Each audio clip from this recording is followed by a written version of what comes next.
Tellement heureuse de vous retrouver pour un autre épisode de Motherhood Unfiltered Podcast. Aujourd'hui, je reçois Sarah Hamel, qui est psychoéducatrice, pour venir nous parler de l'impact de la suce chez les tout-petits. C'est une invitée que j'avais très hâte de recevoir sur le podcast.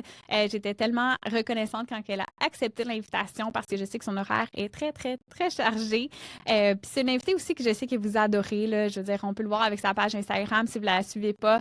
Sarah Hamel sur les réseaux sociaux. Je vais mettre aussi sa page en description parce que tout comme la plupart des invités, elle a une page incroyable sur Instagram avec beaucoup, beaucoup de contenu que vous pouvez consulter gratuit. Puis Sarah, on la connaît aussi pour sa touche humoristique, toujours plaisant à lire, je pense, en tant qu'adulte. Les petits jeux de mots qu'elle fait et tout. Moi, j'ai toujours beaucoup de plaisir à lire ses publications puis à regarder ses vidéos, etc. Puis aujourd'hui, on aborde l'impact de la suce parce que, ben, écoute, moi, c'était un défi que j'avais et je sais que je suis pas la seule. J'ai des amis qui ont des enfants aussi, que la suce, c'est comme, c'est quand qu'on l'enlève, c'est quand qu'il est trop tard, c'est quand qu'il est trop jeune. Je vais l'enlever, est-ce que je vais traumatiser mon enfant? Comment est-ce que je peux y aller doucement? Bref, j'avais plein de questions et vous aviez aussi plein de questions que j'ai reçues sur Instagram. Et aujourd'hui, on aborde vraiment tout ce qu'on peut aborder dans le cadre d'un podcast. Il y a certains trucs qui demandent un peu plus de nuances. Et Sarah, elle a aussi un genre de webinaire qu'elle fait aussi 1 ou 2 fois par année sur le sevrage de la suce et du pouce. Je vous le recommande fortement si vous voulez aller voir ça. Mais on a quand même répondu à beaucoup de questions dans le podcast et j'étais quand même surprise des réponses. Puis ça m'a amené en fait quand même un peu de confiance. Tu vois, on a réussi à enlever la suce pour Sage durant le jour et on l'a gardé pour le dodo. Donc pour l'instant, c'est ce qu'on fait. Mais voilà, je trouve que c'est un bel épisode. Puis souvent, on a tendance à se comparer ou à stresser peut-être plus qu'on devrait. Donc, j'ai hâte que vous l'entendiez. J'ai hâte que ça vous apporte peut-être un peu de réconfort, un peu de confiance dans tout ce processus-là. Donc, sans plus tarder, bienvenue Sarah sur le podcast. Bienvenue à Motherhood Unfiltered Podcast. Ici, on crée le village dont chaque maman a besoin. C'est un espace de ressources, de partage et de soutien pour la maternité et le bien-être. Rejoins la communauté où la maternité est vécue et célébrée ensemble et sans filtre. Bon épisode! Bienvenue Sarah sur le podcast pour une deuxième fois. Je suis tellement excitée de t'avoir cette semaine pour parler de la suce chez les tout-petits. Allô! Écoute, faut que je te fasse une confidence. Moi, j'ai acheté ton webinaire à l'automne sur la suce, puis le sevrage de la suce et du pouce. Puis je l'ai trouvé tellement pertinent, mais je savais qu'on enregistrait aujourd'hui, puis j'ai préparé ma fille pour demain qu'on lâche la suce parce que j'avais hâte de t'entendre juste pour être sûre. Pour vrai? Je te dis, je vais être sûre de parler à Sarah avant de vraiment bien faire ça, là, tu sais. Parce que C'est une on bonne est en plein stratégie. dedans. On est en plein dedans. Puis Je leur donne le webinaire, je vais leur donner vers février-mars. J'ai pas encore choisi la date, là, mais je vais leur donner très, très, très prochainement. Là, parce que ça, il est pas en permanence sur mon site web, celui-là. C'est ça. C'est une des questions, justement. On vient d'en faire une. On le trouve pas sur le site web. Il est où? Fait qu'il va revenir. Voilà. Parfait. C'est ça. Super. On rentre dans le vif du sujet. C'est quoi les impacts sur le développement émotionnel, social ou même physique de l'enfant que la suce peut avoir? C'est une bonne question. Puis justement, tu sais, c'est souvent ça les inquiétudes là, des parents. Bon, il y a des impacts au niveau langagier. Tu sais, la suce, ça peut modifier là, la structure du palais puis des dents des enfants. Donc, ça peut avoir un impact sur leur prononciation, mais aussi, tu sais, le fait d'avoir une suce dans la bouche tout le temps, ben ça prive l'enfant d'occasion de communiquer adéquatement là, avec son langage. Fait que c'est pour ça que les orthophonistes, ils trippent pas sur l'utilisation de la suce. Je sais qu'il y a des types de suces qui sont moins pires que d'autres. Il y en a vraiment qui sont les tu sais, très, très, très détestés par les orthophonistes. Là. Puis c'est les plus belles, là. Sais-tu lesquelles que je parle? Parce que là, moi, ça fait longtemps que je suis plus là-dedans, que tu sais, ma fille est rendue à 5 ans, fait que je me souviens pas du nom, là, mais en tout cas, il y en a qui sont vraiment belles, puis c'est les pires, là. Je pense les bibs. Ça se peut-tu? Oui, c'est Il y a ça, des bibs qui les sont bibs, vraiment oui, rondes. exact. Puis, c'est pas Oui, idéal. c'est ça, Ouais. en plein ça, en plein ça. Sinon, tu sais, à part le langage, puis bon, la déformation là, possible Ouais. de la bouche, là, euh, ben, quand l'enfant grandit, ben là, ça peut être le risque de stigmatisation par les pères PAIRS, là, tu sais, de Oui, se faire OK. traiter de bébé lala, puis tout ça. Même chose pour un enfant, mettons, qui suce son pouce, là, tu sais, Ouais. parce que quand je parle de la suce, en fait, là, on peut comme tout transposer ça aussi pour un enfant qui suce son pouce Ouais, ou ouais, n'importe ouais, ouais. quel doigt, là. C'est Ouais. pas mal les mêmes recommandations, les mêmes enjeux, dans le fond. Euh, Fait que c'est pas mal ça. Tu sais, euh, à part ça, c'est pas dramatique une suce. Tu sais, souvent, là, ça donne justement, cette semaine, j'avais une rencontre avec une cliente qui me disait, ben là, on est rendu à faire le sevrage de la suce, là, OK, mais pourquoi, je me demandais pourquoi là, tu sais. Ben parce qu'elle est Mhm. rendue à du mois, là, puis c'est comme si notre société, culturellement, on se dit, bon, ben, rendu à un certain âge, faut que la suce, ça s'en aille. Alors que, tu sais, s'il y a pas de risque, tu sais, si, mettons, il y a pas de dentiste, d'orthophoniste, de médecin, Ouais, ou, tu sais, qu'on voit bien physiquement parlant, là, il y en a pas de problème que, mettons, ouais, l'enfant prend la suce juste au dodo, donc pendant la journée, elle peut parler normalement, puis que ouais, ça ouais, ouais, ouais, ouais. entrave pas sa communication. Ben, c'est pas grave, tu sais, parce que euh, ce qu'on sait par rapport aux besoins de succion, c'est que c'est quelque chose, tu sais, qui est tout à fait naturel. C'est Mhm. super apaisant. Puis les enfants en bas âge, ben, c'est un de leurs principaux moyens pour se réguler, tu sais, pour réguler leur petit système nerveux puis leurs émotions. Fait que Ouais, c'est quand même quelque chose de positif en soi. Euh, Fait que, tu sais, s'il y a pas de risque imminent, s'il y a pas de... Tu sais, on n'a pas de raison de douter que ça ouais, a un impact sur sa santé, sur son ouais, développement, puis que c'est pas... Tu sais, si l'enfant est rendu à 8 ans puis qu'il veut pas aller dormir chez ses amis parce que, justement, il a besoin de sa suce ou qu'il se suce le pouce puis il a peur de faire rire de lui, ben évidemment, là, qu'on va essayer de mettre quelque chose en place pour l'aider, mais tu sais, si c'est un tout petit... Tu sais, généralement, là, le sevrage se fait de lui-même, ah tu ouais, sais, ok. avant 3 ans. Ouais, ouais, ouais. On dirait Dans la que. plupart des situations, ça se fait naturellement. Ok. Mais il y en a, là, des enfants que, là, au-delà de 3 ans, ils ont encore la suce, puis là, faut Ouais, mettre des choses en place pour les ouais, aider parce que, justement, le dentiste ou le médecin ou l'orthophoniste nous a dit que, ouais, là, ça peut, tu sais, ça peut causer préjudice. Fait que, ouais, à ce moment-là, tu sais, il faut agir dans ce temps-là. Mais, tu sais, je pense que c'est important de... Moi, je veux pas minimiser là, les effets délétères de la suce parce qu'ils sont là, il y en a vraiment des ouais. risques.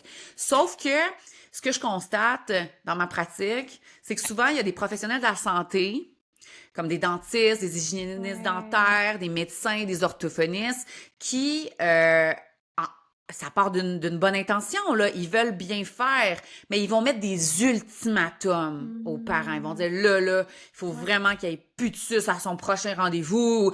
Puis, ben, l'ultimatum qu'on va mettre aux parents, ben souvent, ça va créer tellement de stress que ça va nous éloigner de notre objectif parce que le stress, c'est le pire ennemi de l'opération sevrage.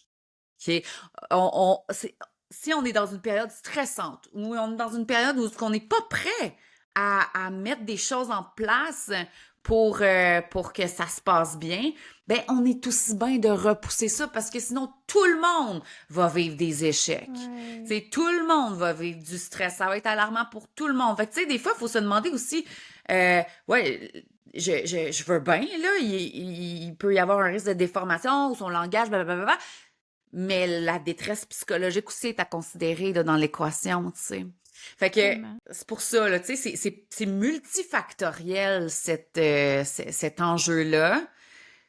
C'est pour ça que, tu sais, moi, j'encourage vraiment les gens à écouter mon webinaire qui est Oui, parce super qu'il y a beaucoup de complet nuances. là-dessus. Parce Ouais, que, ouais, tu sais, ouais. il y a plusieurs besoins qui peuvent se Mais cacher en oui. arrière de l'utilisation de la suce. Plusieurs besoins. Puis notre intervention, elle sera pas la même dépendamment Mhm. de c'est quoi le besoin qui est caché.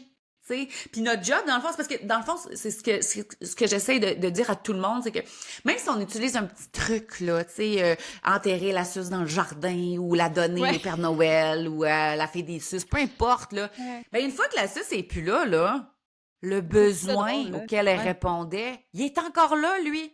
Il va pas Ouais. disparaître comme par magie. Fait que c'est super important qu'on identifie c'est quoi le besoin qui va être qui va rester là, non répondu, Ouais. auquel je vais devoir répondre. C'est la responsabilité du parent là, de devoir compenser pour la suce qui sera plus là, pour que l'enfant puisse justement avoir réponse à son besoin. Parce que sinon, ce qu'on voit, c'est que il va y avoir d'autres symptômes qui vont popper. Tu sais, c'est là que les enfants vont commencer à ronger leurs ongles ou que, tu sais, il va y avoir d'autres problématiques qui vont émerger de ça si on fait les choses tout croche, tu sais, ou qu'on fait les choses précipitamment sans prendre le temps de se poser des questions par rapport aux besoins de l'enfant.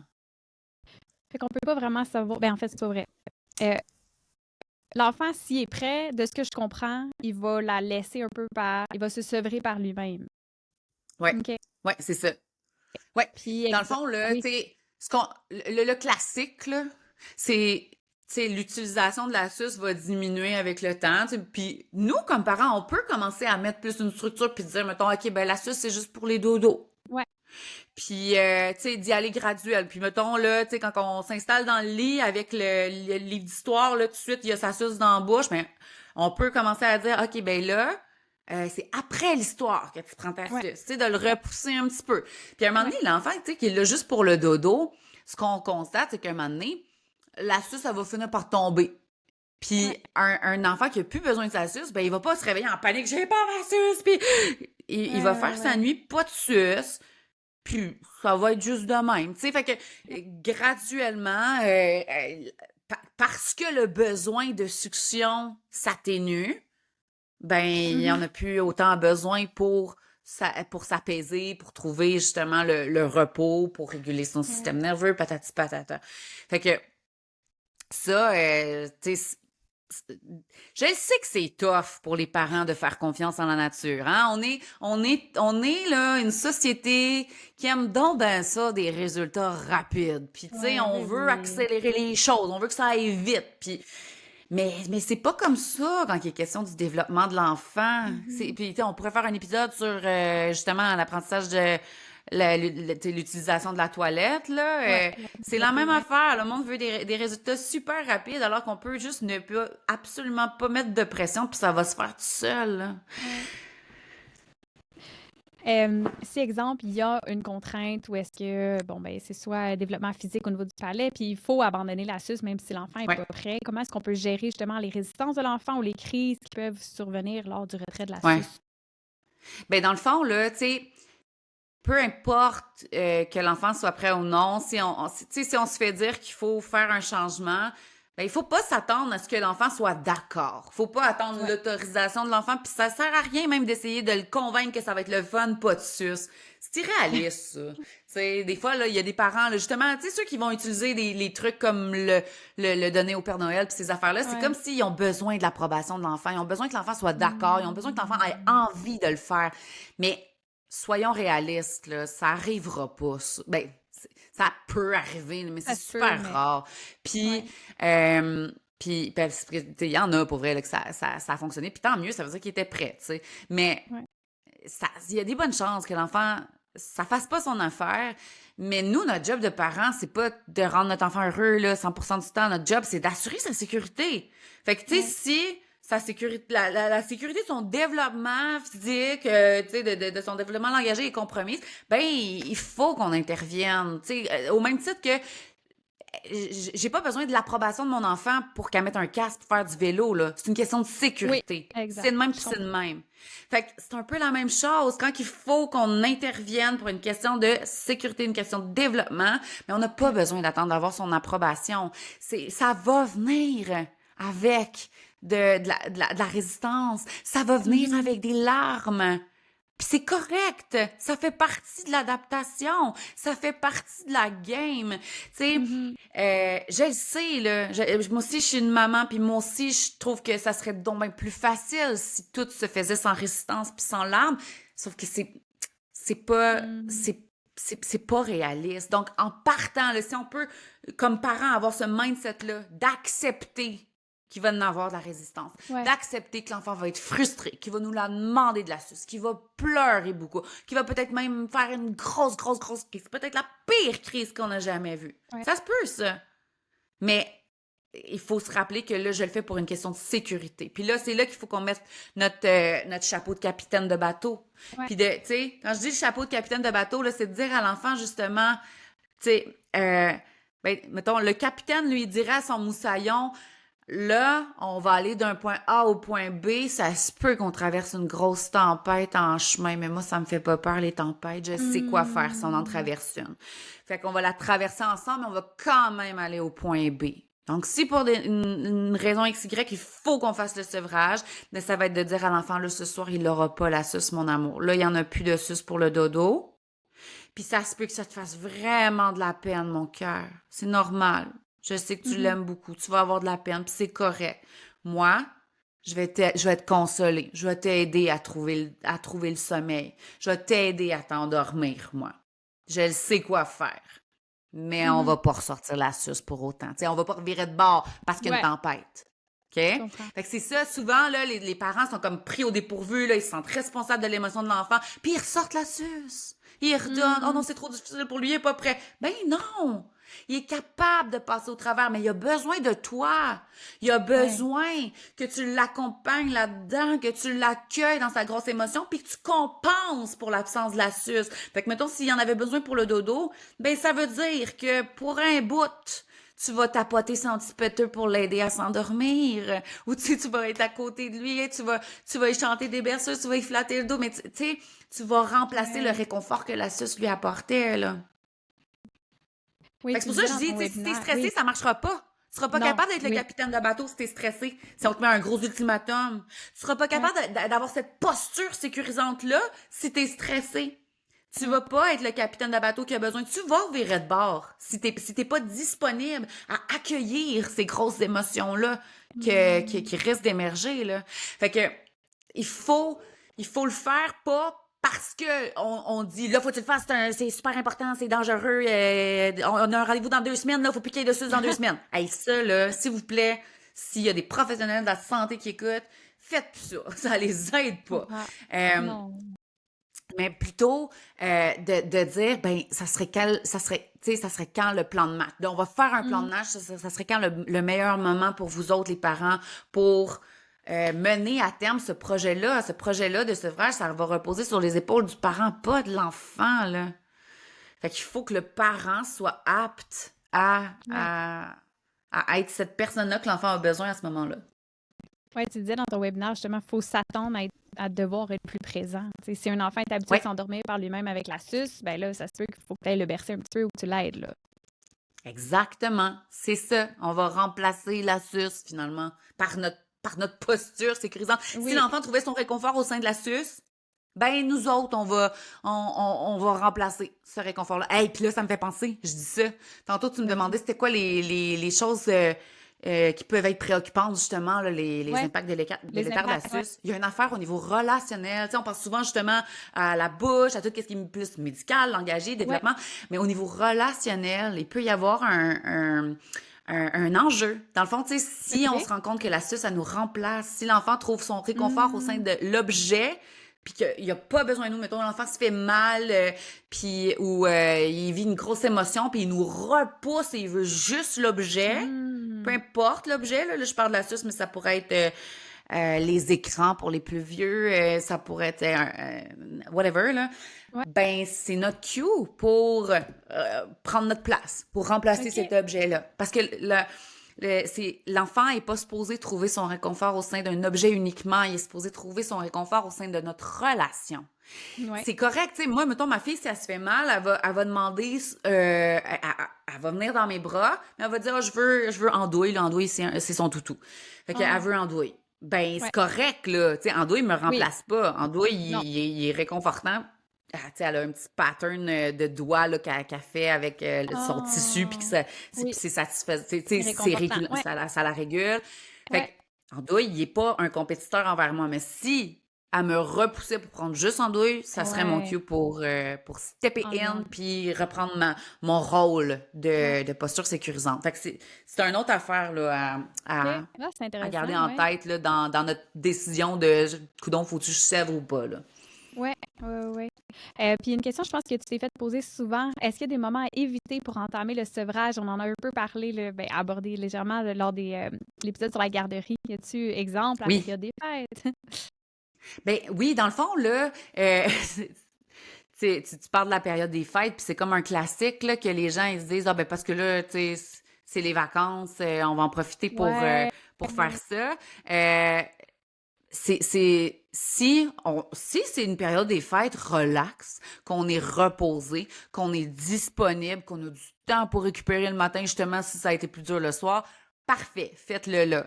Mais si c'est un temps des fêtes avec plein de parties à gauche, à droite, qu'on va dormir chez ma tante une journée, que l'autre journée, on s'en va à Chicoutimi, tu sais, si on est tout Ouais. le temps, on sort notre enfant de ses repères sécurisants, donc on le sort de Ouais. sa routine, il y a plein de changements autour de lui, ben c'est pas le bon timing, là, mais pas du tout. Dans le fond, ce qu'on veut, c'est que le meilleur timing, ce serait le moment le plus stable possible. Un moment où ce Mm. que l'enfant il est dans sa routine, il a ses repères, il est pas malade, les parents sont Mhm. présents, il est face à de la prévisibilité dans sa petite vie. Ça, ce serait l'idéal. Mais on s'entend-tu que dans la vie, là, c'est bien rare que toutes ces Ouais. conditions-là sont mises en place. Fait que, tu sais, faut juste se dire, c'est pas la fin du monde si on fait le sevrage de la suce puis que c'est pas le timing idéal, parce que peut-être qu'il n'y arrivera jamais. C'est Ouais. juste que, comme je l'expliquais pour l'adaptation à la garderie, plus il y a de facteurs de changement impliqués à cette période-là, ben plus ça va être long de s'adapter à Ouais. sa nouvelle réalité, pas de sus. C'est Je rien que comprends. ça. Mais tu sais, c'est sûr que tu sais, si tu viens d'accoucher, que ta belle-mère est à la maison pour venir t'aider, puis tu sais, que vous avez déménagé, que tu sais, t'as accouché Mhm. césarienne, full complication, que là, tu peux pas prendre ton grand temps. Tu sais, s'il y a plein d'affaires en même temps qui se passent dans votre vie, c'est pas le temps de rajouter une Ouais, autre vraiment. affaire dans, dans, dans, dans la vie de l'enfant, là, tu sais, d'y enlever, parce que la suce, c'est souvent très sécurisant. Fait que d'y enlever sa Ouais. source de sécurité suprême dans un contexte insécurisant, c'est pas un bon move. Non, je comprends. J'aimerais ça qu'on passe. Il y a beaucoup de questions qu'on a répondues là, dans les dernières minutes, mais il y en a quelques-unes que j'aimerais, puis il y en a une aussi que moi j'avais. Comment faire pour ne pas que l'enfant suce son pouce à la place de la suce, exemple, que tu fais le sevrage de la suce, puis là, il y a peut-être un besoin non comblé, là, t'en parles plus dans ton webinaire, mais là, il se met à sucer son pouce. Est-ce que qu'est-ce qu'on Ouais, peut ben faire? C'est que ça arrive? si quand on enlève la suce, l'enfant se met à sucer son pouce, ça nous indique justement qu'il y a un besoin non comblé. Ça veut Ouais. dire qu'il y a encore besoin de sucer quelque chose. Puis c'est là qu'il faut se placer en position de curiosité pour aller investiguer à quel besoin ça peut répondre cette affaire-là. Ouais. Puis on va essayer d'y répondre, mais d'une autre façon, parce que on on, on, on, on transpose le problème. Tu sais, le pouce aussi il va déformer le palais, le pouce Mhm. aussi il va, tu sais, puis Ouais. même c'est même un petit peu euh, ben, Mais pas tu peux pas couper le pire, là, pouce, mais je là. veux dire, tu sais, Ouais. ça engendre comme d'autres problématiques, là, tu sais, avec les OK. microbes puis tout ça, là, Ouais, ouais, ouais, ouais, ouais, c'est vrai.